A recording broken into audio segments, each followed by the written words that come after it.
Whether you're buying or selling your home, get the benefit of expertise. Hey, well, compliments to the show. You're really hitting on the subjects and you're telling the truth. I appreciate you. Meet the team at dangemis.com. And now, filling in for Dan Gemis, your host, Joyce Blackmere.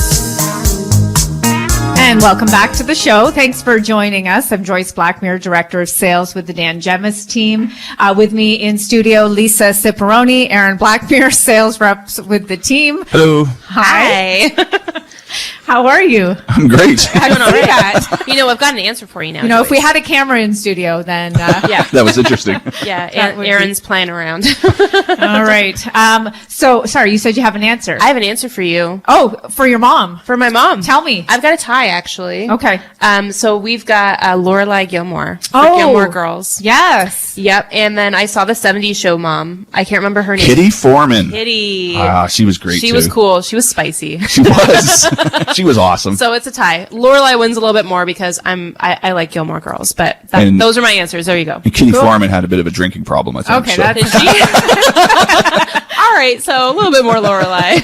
all right. Awesome. Well, those were some popular answers yesterday as well. Were So they? thanks for sharing. You got it. I had to commit myself. There you go. Perfect.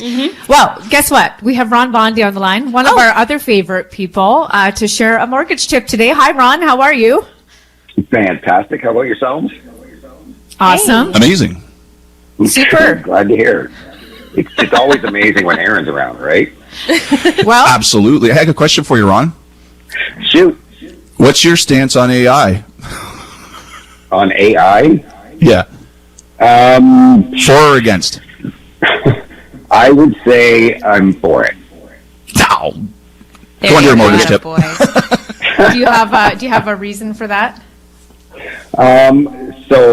I think it'll open up people to focus on what is needed, and the medial tasks that AI can do will open up that time so that people can focus on other aspects. I like Fair that enough. answer. I feel the same. Yeah. I still don't like it.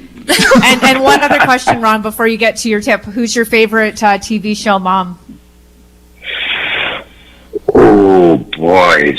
It's a hard one, right? It has to be Peggy Bundy, 100%. Oh, nice. There you go. Yes. Okay, that's a good one. I like that one, too. Okay, let's go. Let's get back to real estate and mortgages. Okay, Ron, perfect. what do you have for us today?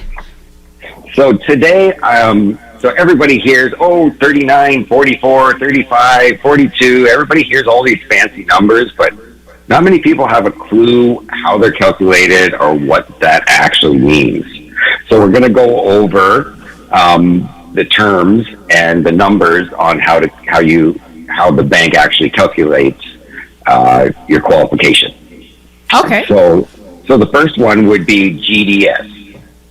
So GDS is gross debt service ratio.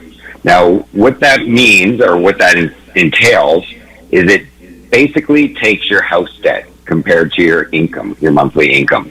So it takes your principal and interest payments, takes your property taxes, takes your heat, and then if it's a condo, takes 50% of the condos, divides that by your gross income times 100, and that gets your percentage for GDS. Now, where do they want you to be for GDS? So that's just house debt compared to your income. They want you to be around 35. What's the max you can go up to is 39. Now, the other percentage that everybody hears is called TDS, total debt service ratios. So it takes all the same calculations as in GDS, but it also adds in other debt, as in credit card, personal loans, student loans, and then it car loans and divides things like that, too? Yep, car loans, any type of monthly loan that you pay, divided by your income, your monthly gross income again, and then divided by 100. Now, those numbers, typically they want you around 42, but your max is 44. So 44 for GDS is your max, or for TDS is your max, and GDS is 39 for your max. So how do those vary between lenders, or do they?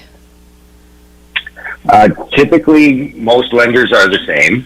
Okay. Where it does vary is if your credit score is lower.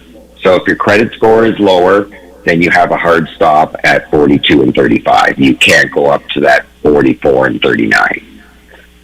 And then now, can you go over those max ratios? Well, there's exceptions to every rule, isn't there?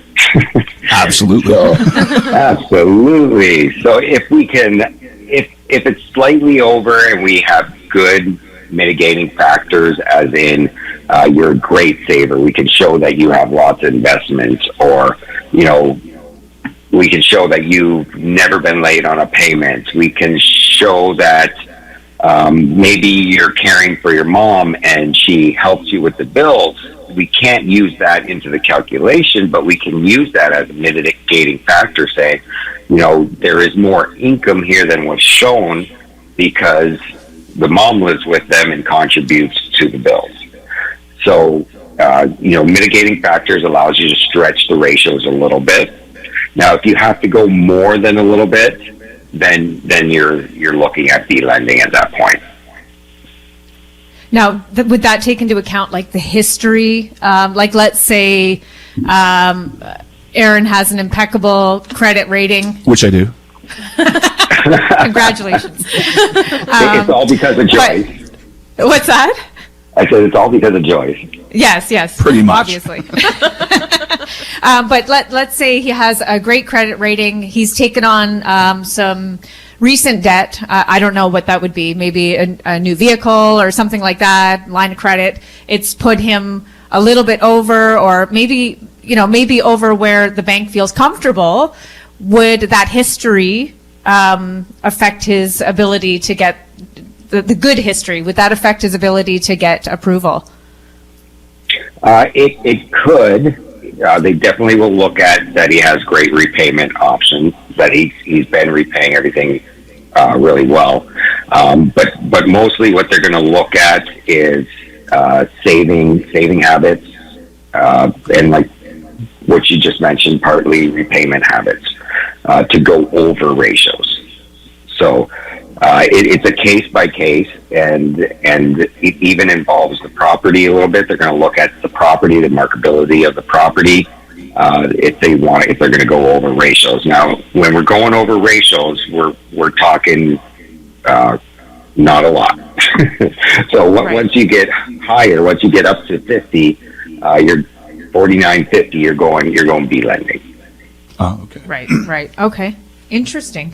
Did you guys have any other questions about it? No, that answers quite a few. Actually, you answered my questions just talking. It's important there, information to know. It is always a wealth of information. Yeah. Well, I mean, it's good for our buyers and potential buyers down the road to have an idea of where their finances are, where they're sitting, and what they should be looking for. But Ron, if anybody wants to reach out to you, they have questions about mortgages or getting approvals, how can they reach out to you?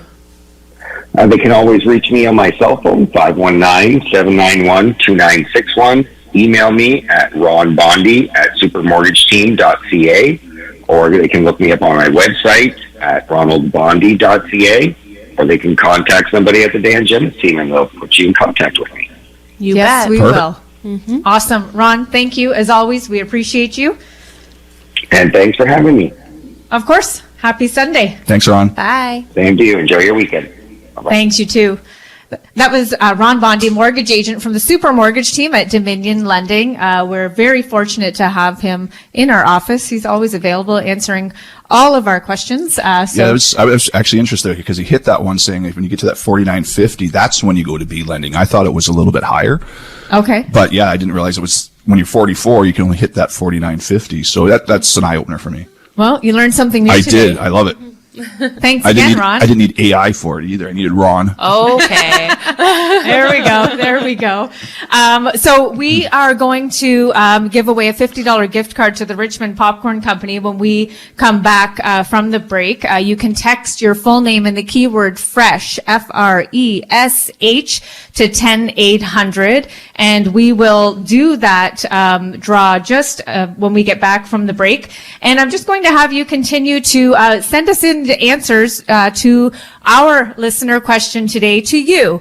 What factors have been holding you back from making a real estate move, whether that's buying or selling, despite having considered it, having the conversation around it? Very interested to know what your perspectives are outside of the interest rates, or that's a very, very common theme right now. But I want to know what else. I want to dig a little bit deeper, and we'd love to hear from you. You can text your answer to 10800, and we will go over those answers just after the break. There's still more to come here on the Dan Gemis Real Estate Show.